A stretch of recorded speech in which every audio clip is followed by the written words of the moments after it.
Hello everyone. आज हम discuss करेंगे बहुत ही famous writer of Elizabethan age. Elizabethan age के बहुत ही फेमस राइटर के बारे में आज की इस वीडियो में हम डिटेल से डिस्कस करेंगे। स्टार्ट करते हैं, क्रिस्टोफर मार्लो के बारे में डिस्कस करेंगे।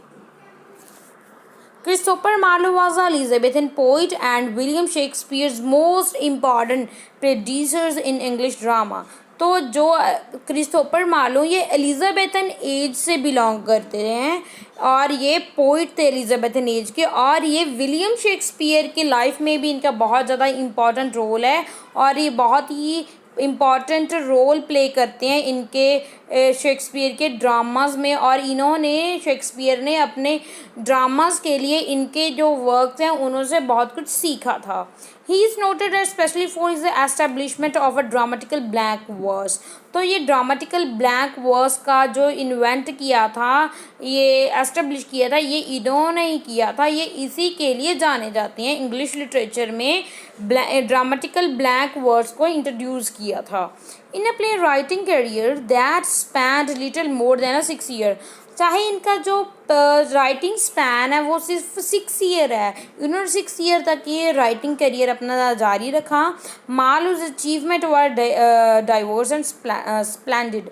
मगर इनका जो इंग्लिश लिटरेचर को एक देन है, अचीवमेंट है, वो रोल है, वो बहुत ही ज़्यादा इम्पॉर्टेंट है। क्रिस्टोफर मार्लो के बारे में अब देखेंगे। इनका बर्थ हुआ है फेब 26 को 1564 को कैंटरबरी कैंट में इंग्लैंड में, और डेथ हुई है मई 30 1593 को, यानी कि बहुत छोटी एज में इनकी डेथ हो गई थी डेप्टफोर्ड लंदन के जो पास है। एलिजाबेथन पोइट है और शेक्सपियर के मोस्ट इम्पॉर्टेंट प्रेडिसर है इंग्लिश ड्रामा में, और ये जाने जाते हैं अपने ड्रामेटिकल ब्लैंक वर्स के लिए। तो अर्लियर देखते हैं इनके। Marlowe was a second child and the eldest son of a Christopher Marlowe. तो ये इनके फादर का नेम है जॉन मार्लो। तो ये सेकंड बच्चे हैं और ये एल्डेस्ट सन है, यानी कि फर्स्ट नंबर पे इनकी एक बड़ी बहन थी।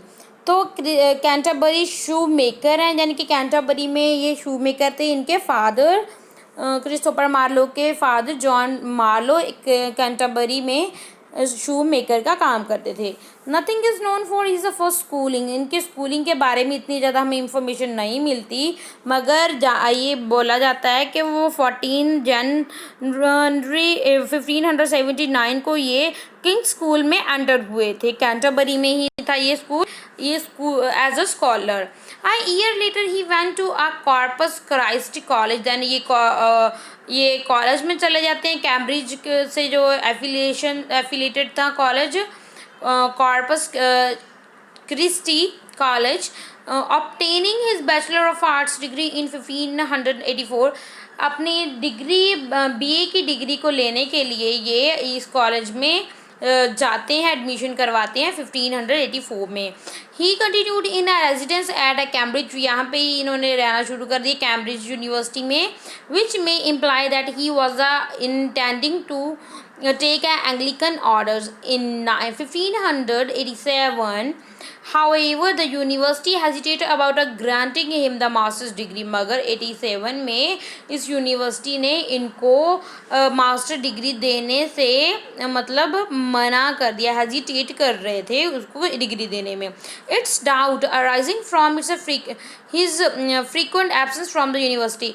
ये क्यों हुआ? क्योंकि उनके मन में कुछ डाउट रहने लगा इनके अगेंस्ट, क्योंकि ये यूनिवर्सिटी से एब्सेंट रहने लग गए थे। वर apparently set at a rest when the privy council sent a letter declaring that he had been employed। तो एक प्राइवी काउंसिल ने इनको एक लेटर सेंड किया था और उन्होंने लिखा था on matter touching the benefit of his country apparently in Elizabethan secret service. तो उनको ये ऐसा था कि ये एक एलिजाबेथ के लिए सीक्रेट सर्विस में मतलब और किसी कंट्री के लिए ये काम कर रहा है, तो इसीलिए इनको ये ऐसा मतलब इनसे बिहेव किया गया।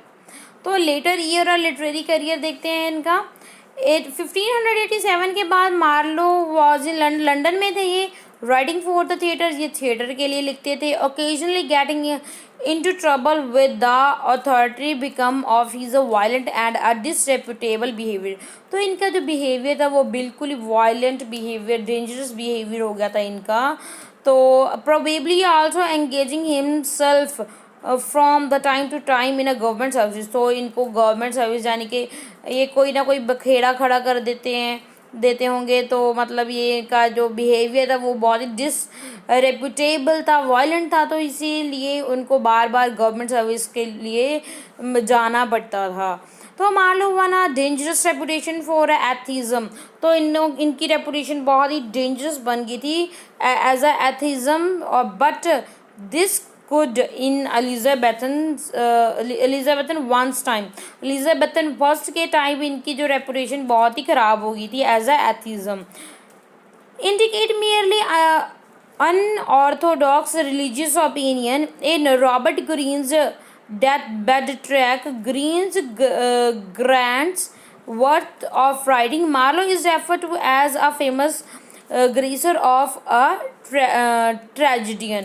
तो ग्रीन्स भी एक राइटर हुए हैं एलिजाबेथन एज के ही। ये आपको मैं ये भी बता देना चाहती हूँ कि ये ग्रीन नैश ये ना 7 राइटर थे जो जिनको यूनिवर्सिटी विट के नाम से जाना जाता है। थॉमस काइट थे, थॉमस ग्रीन थे, थॉमस नैश थे, क्रिस्टोफर मार्लो थे और भी थे।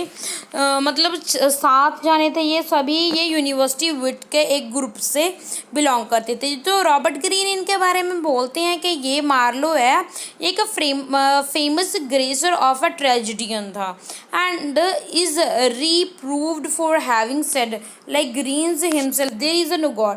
तो ये बोलते हैं यहाँ पे कोई गॉड नहीं है and for having studies pestilence Machiavellian policies there is a further evidence of his unorthodoxy।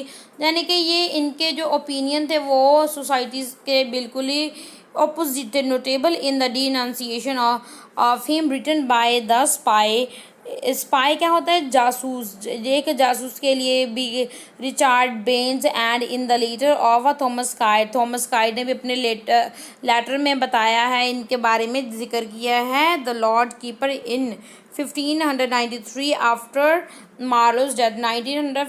1593 में मार्लो की डेथ हो जाती है। उसके बाद ये थॉमस काइड इनके बारे में कहते हैं शायद ये एक स्पाई का काम कर रही थी।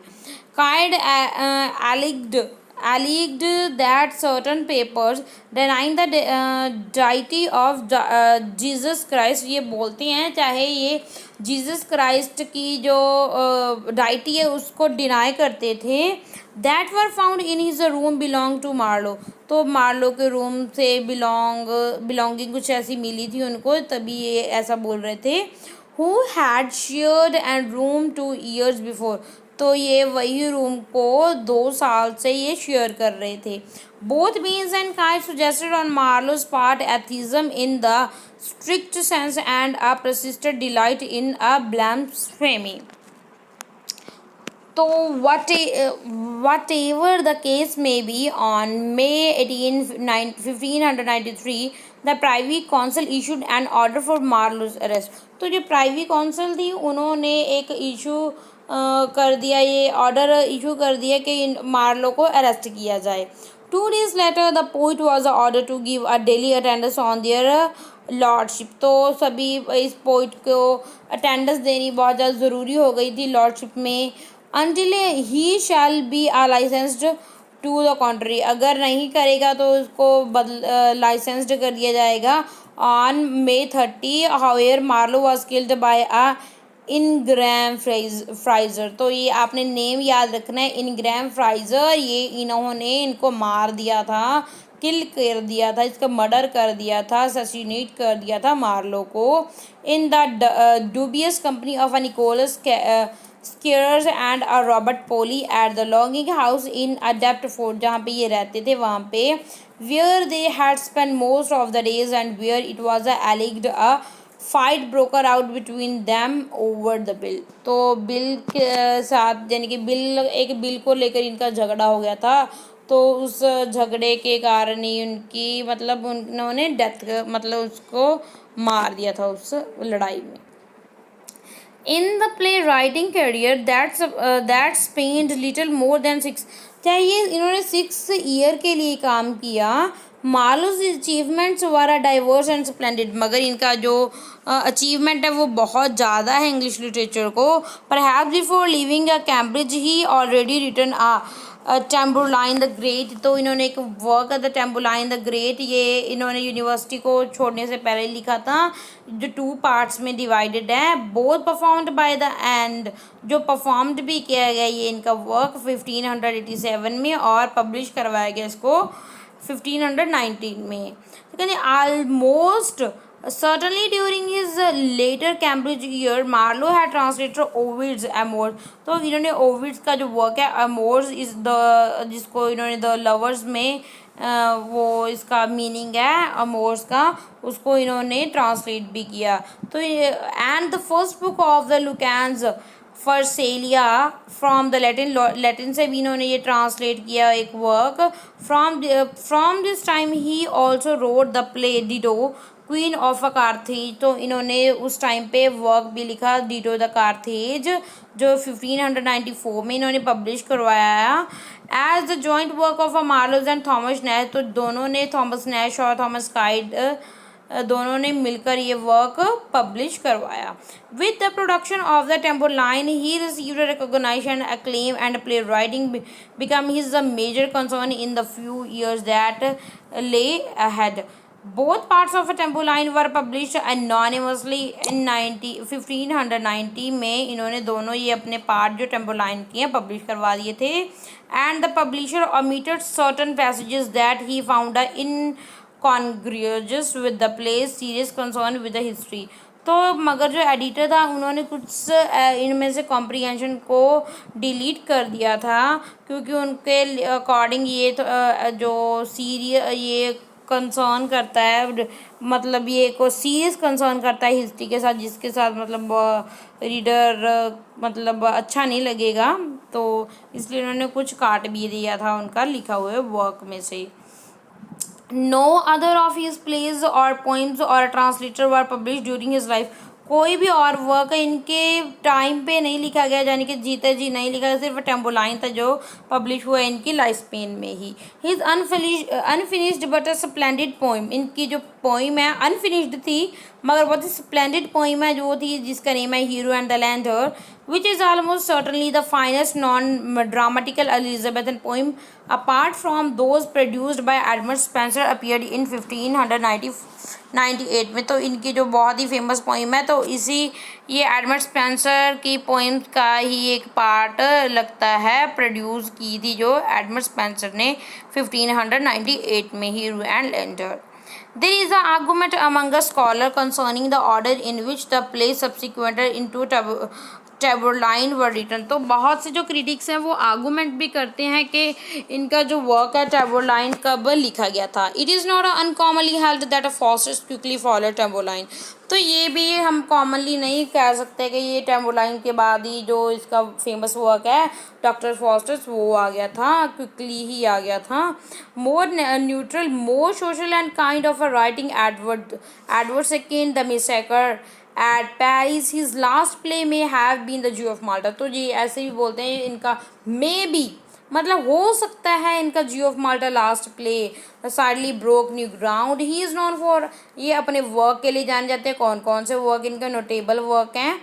टेम्बुलेन, Faustus, the Jew of Malta were performed by a Admiral's man, a company whose outstanding actor was a Edmund Alleyn who mostly certain played a Tambourine, Faustus and a Barabbas the Jew। तो ये सभी इनके works के बारे में था। अब देखो वर्क्स के बारे में थोड़ा सा देखेंगे, ध्यान से देखना है आपने। Of the dramas attributed to Marlowe, Dido, Queen of Carthage is believed to have been his first, तो वर्क्स में देखा जाए तो डीडो द क्वीन ऑफ कैथरेज सबसे पहला वर्क माना जाता है जो इनका वर्क परफॉर्म भी किया था चिल्ड्रन ऑफ चैपल ने, जो कंपनी बॉयज़ एक्टर थे 1587 और 1593 में इनको परफॉर्म किया था। और इसको प्ले को सबसे पहली बार पब्लिश करवाया गया 1594 में। इसका टाइटल पेज रखा गया एट्रीब्यूटेड द थॉमस नैश और मार्लो दोनों के एट्रीब्यूट से इसका पेज का टाइटल लिखा गया, रखा गया। मार्लो का जो फर्स्ट प्ले जो परफॉर्म हुआ रेगुलर स्टेज पे लंदन पे वो 1587 में था। टैम्बुलाइन जो द ग्रेट था, ये फर्स्ट इंग्लिश प्लेज है जो ब्लैंक वर्स में लिखा गया। जी ऑफ माल्टा भी बहुत इंपॉर्टेंट वर्क है इनका, जो फेमस ट्रेजिडी है of the rich Jew of Malta, तो इस नेम से पब्लिश करवाया था as the famous tragedy of the rich Jew of Malta, जो लिखा गया 1589 और 1590 में और परफॉर्म्ड किया गया 1592 में। तो Edward the second is English history, ये एक हिस्टोरिकल वर्क है जो disposition of king Edward second का बताते हैं by barons and queens. The massacre at Paris, ये एक short and luridly written work है और ये भी एक डेंजरस प्ले माना जाता है, मगर ये इसका फुल टाइटल है massacre at Paris with the death of the duke of Guise. Doctor Faustus, ये बहुत ही ज़्यादा इम्पॉर्टेंट वर्क है, एक इसका फुल टाइटल है the tragical history of the life and the death of doctor Faustus, जो जर्मन फॉस्ट बट्स पे बेस्ड है।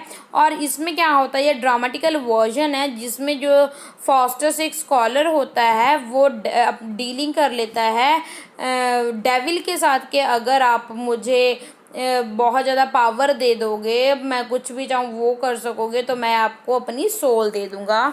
तो ये डेविल के साथ डील करते हैं। तो क्विक फैक्टर्स और इम्पॉर्टेंट पॉइंट्स देख लेते हैं। जैसे इनको बैप्टाइज यानी कि इनका बर्थ होता है 26 फेब 1564 को, डेथ होती है May 30 1593 को डेफोर्ड इंग्लैंड में। और नोटेबल वर्क है इनका Tamburlaine the Great, Dido Queen of Carthage, doctor Faustus, the Jew of Malta, Hero and Leander, ये पोइम्स हैं अनफिनिश्ड हैं। But Edward second moment and style कौन से मोमेंट में ये बिलोंग करते थे, ये यूनिवर्सिटी विट्स के मेंबर हैं। तो आज की वीडियो में बस इतना ही। आई होप आपको वीडियो पसंद आएगी। Thanks for watching.